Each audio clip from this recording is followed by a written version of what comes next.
நான்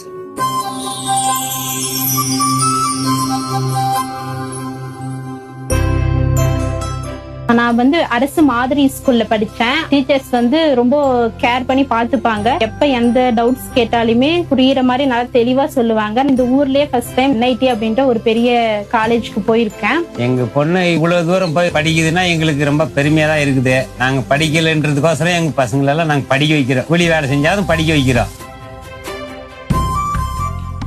நான் தான் ஃபர்ஸ்ட் கிராஜுவேட் எங்க வீட்டுல. அப்பா அம்மா யாருமே படிக்கல. இப்ப NIT திருச்சிக்கு செலக்ட் ஆயிருக்கேன். அப்பா ஒரு கூலி தொழிலாளி தான். நெக்ஸ்ட் நான் நல்லா படிச்சு ஒரு நல்ல வேலை வாங்கணும் அப்படிங்கறது அவரோட எய்ம். அரசு பள்ளியில படிச்சு செலக்ட் ஆனது எனக்கு ரொம்ப பெருமையா இருக்குது. நான் ஒரு 7th ஸ்டாண்டர்டுக்குள்ள தான் படிச்சுங்க. ஒரு என்ஜினியர் ஆகணும், பில்டிங் இன்ஜினியர் ஆகிட்டு சூப்பர்வைசர் வேலையெல்லாம் பார்த்துங்க.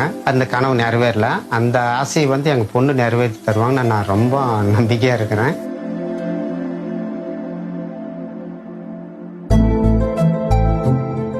I want to become a lawyer. நான் லாயர் ஏன் சூஸ் பண்ணேன் அப்படின்னா, மாற்றுத்திறனாளிகளுக்கான உரிமை மறுக்கப்படுது. என்ன மாதிரி இருக்க மாற்றுத்திறனாளிகளுக்கான உரிமையை நான் கொண்டு வரலாம் அப்படின்னு சொல்லி சூஸ் பண்ணேன். நம்மளெல்லாம் யார் ஒரு இதா பேசுறாங்களோ அவங்க முன்னாடி நம்ம நல்லா பொழைச்சு காமிப்போம் அப்படின்னு பெரிய பொண்ணு சொன்னிச்சு. இப்ப அது மாதிரி கவர்மெண்ட் ஸ்கூல்ல படிச்சு இன்னைக்கு இந்த நிலைமைக்கு வரணும்னு நான் நினைச்சு பார்க்கல. ஆனா என் பொண்ணு சொன்னதை சாதிச்சுட்டா.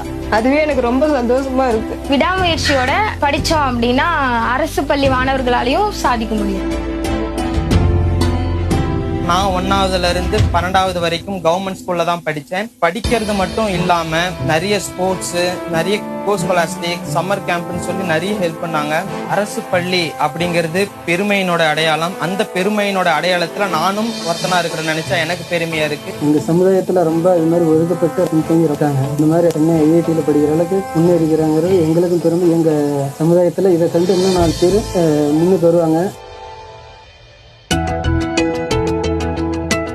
எல்லோட கிராமத்துல ஃபர்ஸ்ட் நான் தான் NIT போறேன். என்ன மாதிரியே படிக்கணும் இருக்கிற குழந்தைகளோட கனவுகள் அதிகமாக இருந்தது. அதனால நான் கடைசி வரை அவங்களுக்கு உதவி செய்து அவங்களுக்கான பெரிய பெரிய கல்லூரி சேர ஆர்வமுள்ள மாணவர்களுக்கு நான் கடைசி வரை உதவி செய்வேன்.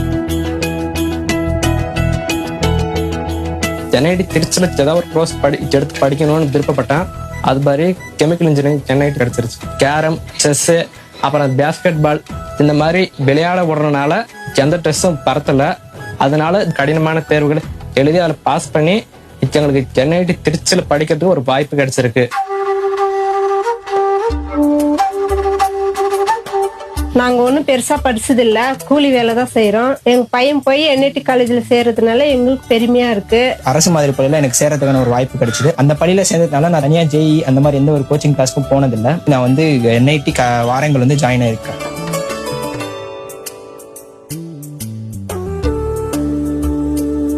மாடல் ஸ்கூலில் செலக்ட் ஆனது ரொம்ப யூஸ்ஃபுல்லாக இருந்துச்சு. அங்கே இருக்கிற டீச்சர்ஸ் நல்லாவே கைட் பண்ணுவாங்க. எக்ஸாம் டைம்லலாம் நைட் அங்கே ஹாஸ்டல்லே தங்கி பசங்களுக்கு சொல்லிக் கொடுப்பாங்க. எங்கள் ஃபேமிலியில் யாரும் இது வரையும் பெரிய அளவில் படித்தது இல்லை. எங்களுக்கு ஒரு எட்டாக்கனியாக தான் இருந்தது. என் பையன் அரசு மாதிரி ஸ்கூலில் படித்ததுனால MBBS செலெக்ஷன் ஆகிருக்கிறான். மெடிக்கல் ஷாப்பில் வேலை பார்த்துட்டு இப்போ நான் டாக்டராக போகிறேன். சின்ன வயசில் அம்மா நீ டாக்டர் தான் ஆகும் அப்படின்னு ஒரு கனவோடய இருந்தாங்க. இப்போ எங்கள் பேரண்ட்ஸோட கனவை நினைவேற்றிருக்கேன். எங்க ஸ்கூல்ல நிஃப்ட் கோச்சிங் கொடுத்தாங்க. National Institute of Fashion Technology சென்னையில் எனக்கு சீட் கிடைச்சிச்சு. அண்ட் இங்கே வந்ததுக்கு அப்புறம் எல்லாம் புதுசாக தான் இருந்துச்சு. பட் போக போக அவங்க கூட கம்யூனிகேட் பண்ணுறது எனக்கு ஈஸியாக இருந்துச்சு. இன்ட்ரெஸ்டிங்காக இருக்குது. கிளாஸஸ்மே இன்ட்ரெஸ்டிங்காக இருக்குது.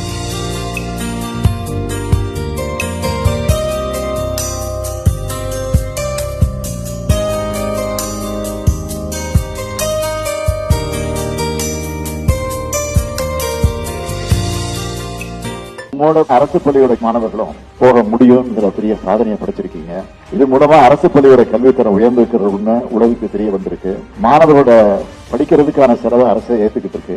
படிப்பை முடிச்சுட்டு நீங்க வெளியே வரும்போது உங்களுடைய உலகம் ரொம்ப பெருசா இருக்கும். ஏற்றத்தாழ்வற்ற சமுதாயம் வளரணும்னா எல்லாருக்கும் எல்லாம் கிடைக்கிற மாதிரி இருக்கணும். இந்த உயர்கல்வி மூலமா உங்க எல்லாருக்கும் அது சாத்தியப்பட்டிருக்கு. நீங்க இப்ப படிக்க போற கல்வி நிறுவனத்துக்கு அடுத்தடுத்த ஆண்டுகள் சேரக்கூடிய அரசு பள்ளி மாணவர்களுக்கு நீங்க தான் வழிகாட்டணும். படிங்க படிங்க படிங்க, இதுதான் என்னுடைய வேண்டுகோள். படிக்கிற காலத்துல கவன சிதறல்கள் இருக்கக்கூடாது. உங்களை இந்த அளவுக்கு வளர்த்து விட்டிருக்கக்கூடிய உங்களுடைய பெற்றோர்கள், ஆசிரியர்கள் மனசுல வச்சு நீங்க செயல்படுங்க. இன்னும் பல உயரங்கள் உங்களுக்காக காத்துட்டு இருக்கு.